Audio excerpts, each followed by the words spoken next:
C'était une soirée d'automne, fraîche et brumeuse. Lorsque Marc décida de sortir faire un tour pour se dégourdir les jambes, les feuilles craquaient sous ses pas, tandis qu'il arpentait les rues calmes de son quartier. Les réverbères diffusaient une lumière vacillante, ajoutant une atmosphère sinistre à l'ensemble. Marc marchait tranquillement, profitant de la quiétude, quand il remarqua une silhouette immobile près d'un lampadaire, à quelques mètres devant lui.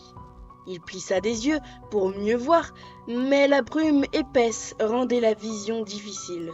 La silhouette paraissait trop immobile, comme si elle l'observait. Un frisson glacial parcourut son échine.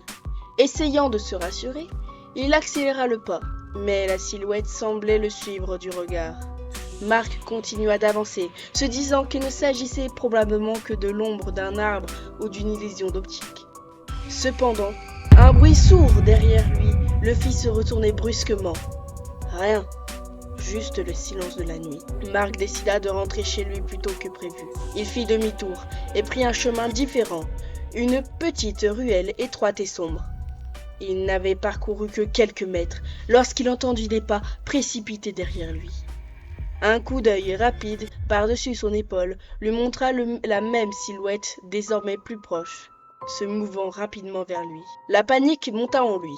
Il se mit à courir, son souffle court, ses poumons brûlants. Les pas derrière lui s'accélèrent également. Il tourna brusquement à un coin, espérant semer son poursuivant. Mais c'était peine perdue. La silhouette était toujours là, se rapprochant inexorablement. Soudain, Marc trébucha sur un pavé et s'effondra au sol, avant qu'il n'ait le temps de se relever.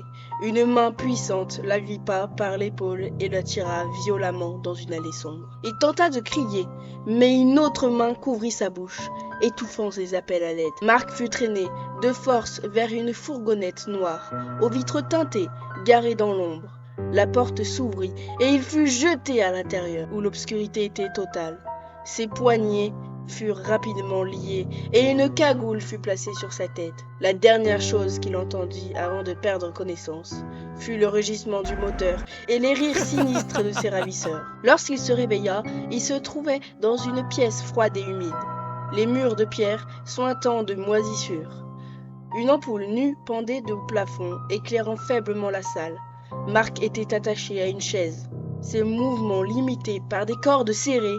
Il tenta de se libérer, mais c'était inutile. La porte s'ouvrit doucement, laissant apparaître un homme en costume sombre, son visage partiellement caché dans l'ombre. « Bienvenue, Marc, » dit-il d'une voix grave et menaçante. « Nous avons attendu ce moment depuis longtemps. » Marc sentit une terreur indicible l'envahir. Qui étaient ces gens? Que voulait-il de lui? Il ne pouvait que regarder, impuissant, tandis que l'homme s'approchait de lentement. Un sourire cruel se dessina sur ses lèvres. Et c'est ainsi que commença la nuit la plus longue et la plus terrifiante de la vie de Marc. Une nuit dont il n'était pas sûr de sortir vivant.